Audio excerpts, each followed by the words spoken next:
September, how's your heart rate after that one? It's a bit it's gone down a bit now. Um, yeah, obviously quite happy at the result. Yeah, quite happy. Um, Hi, Temba. Last night you spoke about how guys would work quite hard to be as calm as possible and exuding this calmness. So take us into the change room. I mean, was that the same, especially those last couple of wickets that were batting out there? Probably not as calm at the moment. A little bit of chaotic now with the guys jumping around. I think obviously at the end as well, we were all on the edge of our seat. I think you had everyone opinions flying around as to how we should be going about that run chase. But at the end of the day, the guys who were in there, Kesha and Shamo, they did it for us. I think, look, it's easier for us to have conversations now with regards to our run chase. We've got the result on our side. I mean, I do think we could have shown up a lot more of a clinical display in going about that run chase. I think we did have luck on our side. We did give them opportunities to get into the game.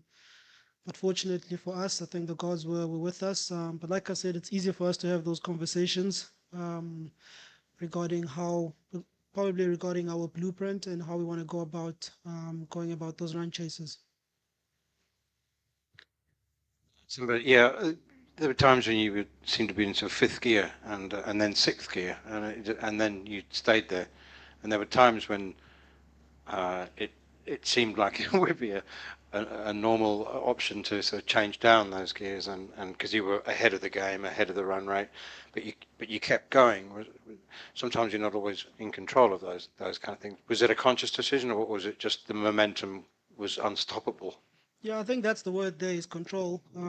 We didn't show that control. I think I've said this probably 50 times. I've spoken about our brand of cricket being positive, but I think probably in situations like that, there is room for us to maybe be a bit more calculative, maybe identify where the risks are and how we can have low risk options in terms of coming up against whatever the challenges are.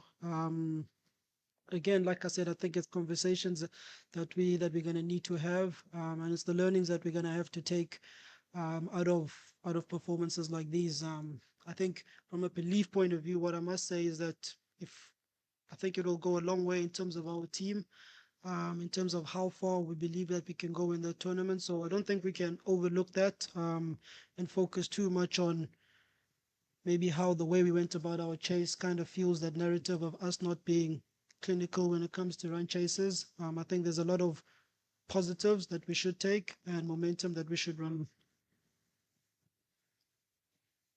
So Tema, talk us through about that phase where the collapse happened. Obviously, after a great start, no one kind of expected it. So what exactly happened? And also, if you can give an idea about the pitch, or was it acting a bit slow towards the end? Uh, Look, I felt the wicket was a good one, especially when it stopped swinging. Um, Quinny looked like he was seeing it. He was seeing a beach ball, so he was going after his shots. I started getting into gear. We lost those early wickets with Quinton and myself.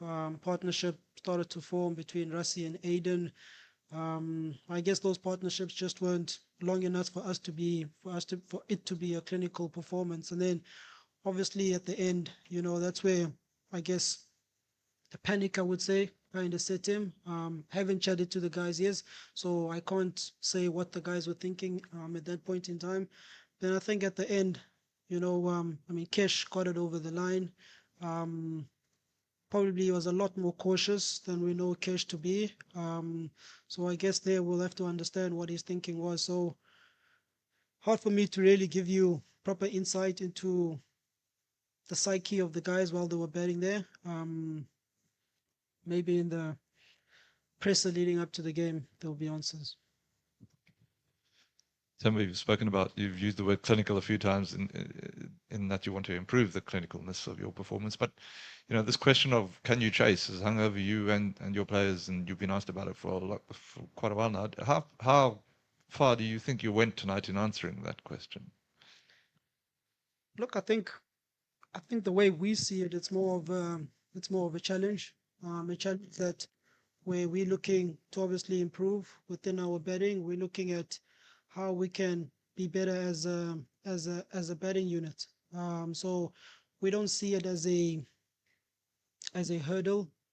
It's more of a challenge, and I think it's probably a nice challenge to have when you close to the top of the log in the tournament. I think as much as we've played well, but we recognize that there are areas that we can improve in within our betting, like we've spoken about in terms of the chasing, probably within the bowling as well. I think with the bowling, we were a lot more clinical when it came to the death phase.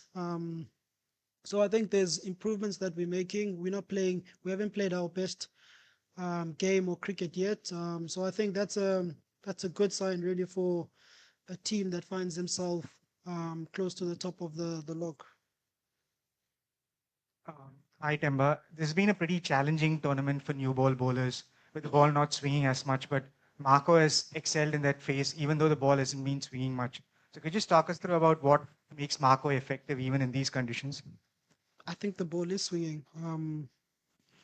I think Marco has recognized that. He's been working a lot on his wrist position and he's exploiting whatever swing and seam that is there on offer. I think there's freedom for him to go about searching for those wickets, but still having that control. Um, and I think also being backed up with a guy like Lungi on the other side, who's also looking to exploit whatever swing, whatever seam that is on offer. I think they're working well together. So look, I mean, players will always flourish when they feel backed. We know Marco, Australia series, wasn't bowling the quality that he is bowling now, but he understood that the guys who had him in the team were backing him, and we know what his skill set is. So it's on show now. He's really becoming a weapon of ours, and we'll take that any day. Hello, Temba. Last since 15th October, 3 close games for South Africa, 2 in rugby, 1 today. How many times do you think they're going to take that pressure? And also, with box going on, this is the defending of their World Cup. What do you think your team can get from them? And it has been a great year for South African sport in a whole, with women's football team, women's cricket team, and rugby in here. So in a whole, how good it is to come to India and have this excellent run so far, and especially what's the message for box for the finals? Yeah, I think that's a good point. I think speaking about more recently with the box, I think their performances have been inspiring. Looking at the quarterfinal, how they went about it there, looking at the semi-final as well, where they kind of came out of nowhere and won it for the team. I think that was quite inspiring and motivating for us as players to see how guys never gave up. There was a strong sense of desperation to really get the wing, and I think that's something that we can really, as a Proteas team, we can really take on board and make that a part of our DNA, our makeup as a team. I think all the momentum within the sport was started by the women. In the start of the year, them getting into the final, and I think it's been a bit of pressure for us as the Proteas to keep that momentum going. I think we're doing well so far. But yeah, we'll take the inspiration and motivation from all those performances from our other national teams. Message for the box: we'll obviously be watching tomorrow. We'll be watching with our beers in hand. All the best. You guys have done us proud. And I know you guys will do us even more proud by lifting the trophy. Temba, a little while ago, you spoke about Marco Jansen, and some of his success has also been down to the kind of fields you've set for him, you and Hayden in the other game. Like getting a guy caught at like leg slip, and then today you had this sort of wide slip gully for both him and for Lungi. Could you talk about your thoughts behind some of those field settings? Yeah, so I think up front with Marco, like I said, we're always looking for him to swing the ball both ways. I think we've identified that the ball up front, it doesn't really go square of the wicket a lot. So we thought instead of two slips at behind with the right hand, or rather have 1-1 with the leg slip. That's obviously worked, and I think it put something at the back of the batter's hands. I mean the batter's mind. And I think with the left-hander, he's probably always going to go two slips. And if it's not swinging, we'll always go the gully. We felt this wicket there was a little bit of bounce, and obviously Marco being 10 foot whatever he is, he's always going to exploit that. But yeah, we plan for these things. Sometimes they come off, sometimes they don't, and when they don't, you look like you don't know what you're doing. So it's been a good run for Marco. It's been a good run for us as the strategic team as well in terms of our planning. And yeah,